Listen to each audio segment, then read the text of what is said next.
Bab 3300. Tidak ada di jaring roh. Tetapi aku mengakui bahwa Eric Kin ini memang memiliki kekuatan, tetapi kepribadiannya terlalu arogan.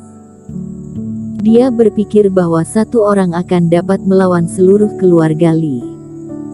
Aku sudah banyak melihat jenius yang sembrono seperti ini, harus dibiarkan merasakan kegagalan barulah bisa patuh. Dengan begitu baru mengetahui bahwa dunia ini sangat besar, bukanlah siapapun bisa diganggu.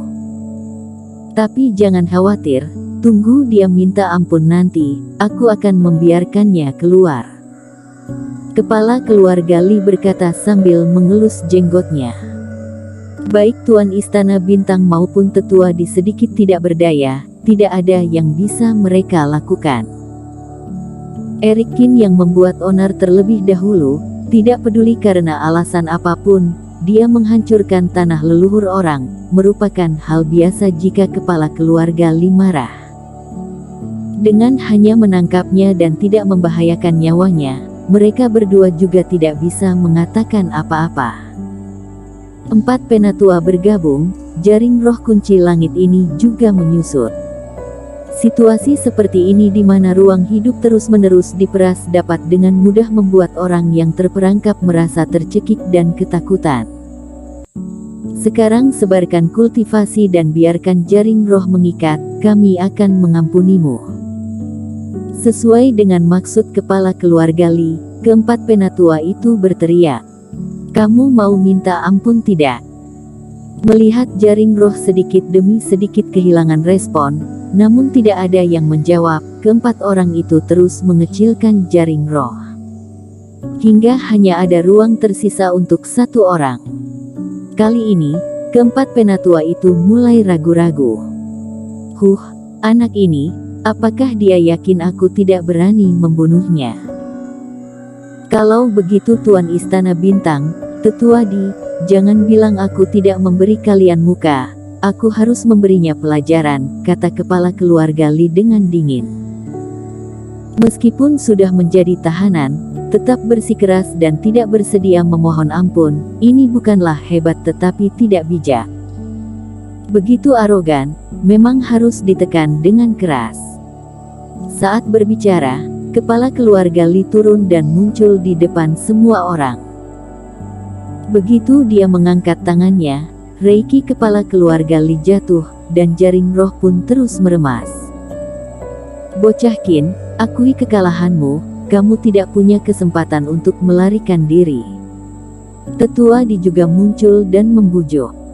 Namun, tidak ada pergerakan di jaring roh. Wajah kepala keluarga Lee berangsur-angsur berubah, rasa gelisah muncul di hatinya. Dia tidak lagi ragu-ragu, jaring roh pun mengompres hingga setengah dalam sekejap dengan lambaian tangannya. Tidak jauh, Tian Li sudah gemetar ketakutan. Dalam ruang yang begitu kecil, bukankah seluruh tubuh Eric Kin tergencet? Sebaliknya, air muka kepala keluarga Lee malah lebih jelek. Jarinya membuka, dia menarik napas tajam. Jaring emas kembali berubah menjadi piringan formasi dan kembali ke tangannya. Tempat Eric Kin terjebak sebelumnya muncul di depan mata semua orang. Namun, di dalamnya kosong melompong. Jangankan Eric Kin, bahkan seekor semut pun tidak ada. Tuan Istana Bintang dan Tetua Di juga sedikit terkejut. Anak ini, tidak ada di dalam jaring roh. Begitu pikiran ini muncul di benaknya, kepala keluarga Lee mendengar suara menyakitkan di belakangnya. Kepala keluarga, anak ini akan pergi ke kolam cuci darah untuk menyelamatkan orang, kamu harus menghentikannya. Edward Lee terbangun dan mau tidak mau berteriak saat melihat kepala keluarga Lee. Begitu kepala keluarga Lee menoleh, dia melihat seberkas cahaya merah membubung naik ke langit di kejauhan. Gawat! Bajingan ini benar-benar mengoperasikan kolam cuci darah keluarga Lee dengan paksa. Pupil kepala keluarga Lee menyusut, dia tidak percaya. Dirinya masih mengatakan ingin menekan Eric Kin dan membunuh ketajamannya. Alhasil, Orangnya sama sekali tidak berada di jaring roh. Sebaliknya, memanfaatkan waktu ini, Erikin melanggar semua jenis batasan di kolam cuci darah dan bergegas ke kolam darah. Hal ini sama saja dengan menamparkan mukanya. Set. Wajah kepala keluarga Lee berubah drastis, tubuhnya berubah menjadi embusan angin, lalu menerjang.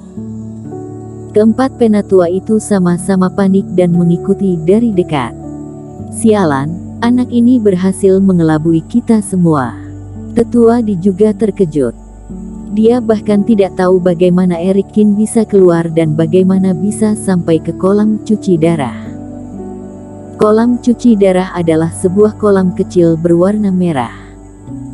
Meski air di kolam itu berwarna merah, tapi itu tidak terbuat dari darah, melainkan terbuat dari banyak bahan khusus yang berharga, ditambah setetes darah segar dari leluhur keluarga Lee yang menyebar di dalamnya. Dia melepaskan pengurus yang tersihir oleh taktik ilusinya dan memberitahu dirinya cara penggunaan kolam cuci darah. Erikin mengeluarkan Finola-Sie dari ruang permata dan mengirimkannya ke kolam darah sedikit demi sedikit. Untuk saat ini, satu-satunya cara untuk menyelamatkan nyawa Finola-Sie adalah melalui kolam cuci darah. Ketika tubuh Finola-Sie jatuh ke kolam sedikit demi sedikit, air kolam di sekitarnya mulai bergejolak perlahan. Di samping Finola-Sie, air di kolam bergerak dengan gelisah, dan mulai mengeluarkan suara mendesis, seolah-olah sedang melelehkan sesuatu. Kolam cuci darah ini dijalankan, pada awalnya digunakan untuk puluhan jenius yang dipilih oleh keluarga Lee untuk bertukar darah. Oleh karena itu, esensi yang disiapkan dalam kolam cuci darah ini dapat menyuplai puluhan orang. Tetapi saat ini, karena Erikin mendobrak diam-diam, dia membuka kolam cuci darah lebih awal. Akibatnya semua makhluk spiritual di kolam menjadi milik Finola-Sie seorang. Pupil mata Erikin bergerak, dark eye terbuka. Adegan di depannya berubah. Di mata Erikin, air kolam berubah menjadi garis-garis spiritual, seperti ular kecil yang berenang, terus-menerus menyatu ke arah Finola-Sie. Reiki ini mengalir ke tubuh Finola-Sie, membuat muka Finola-Sie yang pucat menjadi kemerahan, dan nafas di tubuhnya mulai pulih sedikit demi sedikit tanpa mengandalkan energi kehidupan. Aura yang mengubah darah di tubuhnya dengan cepat menghilang di bawah serangan Reiki di dalam kolam cuci darah. Erikin sedikit tenang, tetapi setelah beberapa saat, ekspresinya menjadi tegang lagi. Tidak benar. Reiki kolam cuci darah terlalu kuat. Meskipun efek detoksifikasi sudah cukup, tetapi sekarang tidak ada napas energi darah. Reiki ini terlalu besar, sehingga mereka mulai berkeliaran di tubuh Finola-Sie. Meridian Finola-Sie terlalu sempit, jika dirinya membantu, mungkin bisa menyelamatkan nyawa Finola-Sie, tapi meridian Finola-Sie akan rusak, dan jalan kultivasinya tidak akan punya harapan. Namun Reiki ini tidak boleh dibiarkan menjadi liar, jika tidak, nyawa Finola-Sie juga akan dalam bahaya. Senior Kin, ada apa denganku? Tanpa pengaruh pil racun, Finola-Sie terbangun dari rasa sakit yang menyengat akibat Reiki yang berkeliaran, wajahnya terlihat pucat dan bingung. Finola-Sie, jangan bergerak, ini kolam cuci darah, sedang memurnikan kekuatan darahmu, kata Erikin. Bukankah kamu ingin menjadi kultivator? Jangan bergerak, tahan rasa sakitnya. Baik. Finola-Sie sangat mempercayai Erikin, kalau tidak dia tidak akan menelan pil racun tanpa henti. Dia mengangguk sedikit, mengertakkan gigi dan bertahan di dalam air. Kemudian, dia terkejut melihat Erikin mengiris ujung jarinya dan menggabungkan darahnya sendiri ke dalam genangan darah. Senior, kamu. Jangan khawatirkan aku, yang penting kamu bertahan. Terlalu banyak Reiki dalam kolam cuci darah, tetapi kekurangan darah. Eric Kin menarik darah tersebut ke dalam tubuh Finola Xie, kemudian disempurnakan melalui Reiki ini. Dengan begitu berhasil menyelesaikan kelebihan Reiki di tubuh Finola Xie.